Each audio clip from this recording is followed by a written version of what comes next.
Assalamualaikum warahmatullahi wabarakatuh. Sahabat motivator Banua dimanapun Anda berada semuanya. Topik kita hari ini adalah membahas tentang bobroknya sistem kartu prakerja.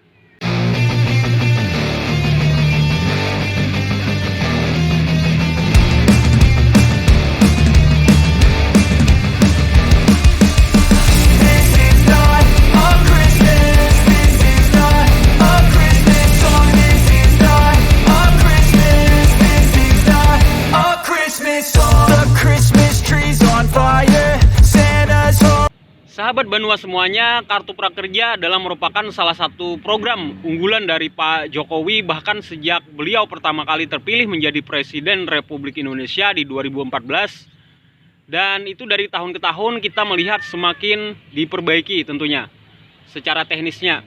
Nah, kemudian hari ini saya ingin mengulas sedikit tentang cacatnya dari sistem ini. Tentunya kita menghargai niat baik pemerintah, kita menghargai setiap upaya pemerintah untuk meningkatkan pemerataan kesempatan kerja buat seluruh warganya dan juga meningkatkan kesejahteraan serta bantuan kepada masyarakat luas. Namun tentunya bantuan itu kalau kita kritisi hendaknya bisa dibuat lebih tepat guna lagi. Nah, inilah yang ingin saya sorot hari ini, walaupun kalau kita cermati lebih dalam lagi akan lebih banyak lagi hal-hal yang bisa dikritisi dari kartu prakerja ini, belum lagi kalau kita melihat dari sisi KPK ya, karena KPK mensinyalir ada celah dari kartu prakerja itu untuk digunakan main mata antara perusahaan-perusahaan yang membuat aplikasi dengan pemerintah. Nah, kita tidak menyoroti itu karena memang bukan ranahnya. Yang saya ingin lihat di sini adalah pengalaman saya pribadi. Nah, pengalaman saya pribadi karena saya ada punya kawan dekat yang kebetulan saya perhatikan ini menjadi cacatnya kartu prakerja. Karena kawan saya ini bekerja sama dengan istrinya telah mengadakan semacam agen, mulai dari perekrutan sampai mengumpulkan orang-orang yang ingin dimasukkan di dalam kartu prakerja tersebut sebagai penerima. Kemudian yang sangat tidak etisnya itu menurut saya adalah istri dari kawan saya ini menjadi semacam caloknya lah. Jadi kartu prakerja itu dia yang memproses sejak awal pendaftaran, kemudian proses sampai orang-orang yang akan menerima ini diterima, kemudian sampai ke proses transfer uangnya. Dan yang mirisnya lagi, uangnya itu dibagi dua. Nah, seperti yang kita ketahui, total yang diterima oleh calon si mitra kartu prakerja ini adalah totalnya itu 3.500.000. Nah, 3.500.000 itu rinciannya adalah 1 juta untuk biaya pelatihan, kemudian selebihnya itu dikasihkan bertahap 4 gelombang kalau nggak salah ya. Nah, kemudian ada 150.000 di situ untuk biaya kalau dia mengisi semacam survei atau angket. Nah, disinilah celahnya calo-calo ini bermain, dan ini banyak sekali tersebar merata di kampung-kampung, terutama di kampung-kampung yang generasi mudanya itu atau penganggurannya itu mereka tidak memiliki akses internet yang memadai atau tidak terlalu suka untuk bermain internet, maka mereka akan lebih suka menyerahkan kerjaan kartu prakerja itu kepada orang yang ditunjuk semacam calo tadi.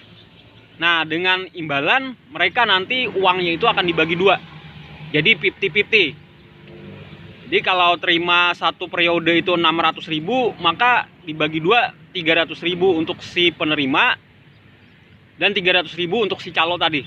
Bayangkan betapa banyak uang yang diterima oleh si calo ini. Bahkan kalau istri kawan saya tadi itu berhasil dalam satu periode itu mengantongi lebih dari 30 juta rupiah. Itu yang saya dapat bocorannya dari kawan saya tadi. Bahkan temannya lagi itu luar biasa lagi, itu sampai bisa beli mobil dia hasil dari mencalok kartu prakerja tadi. Nah, karena kebetulan orang itu dia kerja di sawit ya, orang-orang sawit itu banyak yang belum ngeh dengan dunia internet dan mereka ingin terima bersih uang. Nah, memang tujuan pemerintah itu yang pertama untuk meningkatkan kompetensi orang-orang yang fresh graduate dan lulusan menengah atas.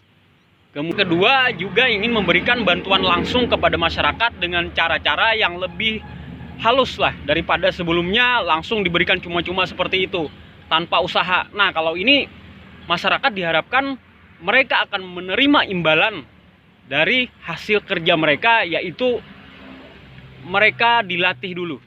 Jadi setelah training mereka akan menerima imbalan dari apa yang telah mereka lakukan dan diharapkan mereka sudah terlatih.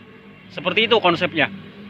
Nah, namun apa yang terjadi kemudian adalah calo merebak di mana-mana, pelatihannya tidak berjalan, orang-orang yang tercatat sebagai penerima tidak pernah mengerjakan pelatihannya sama sekali. Bahkan saya pernah melihat ada orang di depan saya mengerjakan tugas dari prakerja ini untuk nonton video.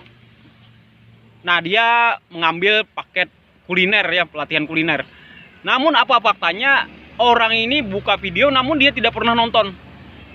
Dan menurut dia, dari cerita dia, teman-temannya yang lain juga sama seperti itu.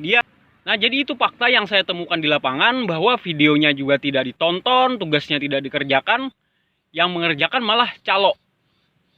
Ini menjadi kesalahan yang sangat fatal jadinya. Kemudian ada juga beberapa orang mengeluh tentang isi materi daripada aplikasi kartu prakerja itu adalah kebanyakan 85%, mereka bilang 85% itu video yang tersebar itu nyaris sama-sama saja dengan ada yang di internet. Video yang ada itu sama dengan video-video gratisan yang ada di YouTube. Nah, jadi pelatihan-pelatihan seperti kuliner, kemudian salon, kemudian bengkel dan seterusnya, itu ternyata menurut mereka dengan mudah bisa ditemukan secara gratis di YouTube. Kalau begini apa bedanya pelatihan gratisan dengan pelatihan yang berbayar? Nah, karena itu dua kelemahan yang mendasar ini menurut saya harus segera diperbaiki oleh pemerintah, baik pemerintah yang sekarang menjabat, kemudian bisa saja nanti dilanjutkan oleh pemerintahan berikutnya. Karena secara konsep ini sebenarnya sudah bagus, melibatkan teknologi di situ, kemudian memberikan bantuan juga kepada masyarakat dan membantu anak-anak fresh graduate. Secara konsep, secara ide pemikiran ini sudah sangat bagus menurut saya. Tinggal secara teknis ini perlu diperbaiki, perlu adanya kontrol yang lebih ketat sehingga apa yang diharapkan pemerintah itu betul-betul tepat guna dan tepat sasaran. Karena jangan sampai banyak sekali triliunan dana bergulir ke masyarakat yang diharapkan itu efektif untuk meningkatkan SDM kita, malah menguap sia-sia, justru hanya untuk kasih makan kepada para calo. Demikian tayangan ini, semoga menginspirasi dan bisa terdengar oleh pihak-pihak yang berwenang. Billahi taufiq wal hidayah, wassalamualaikum warahmatullahi wabarakatuh.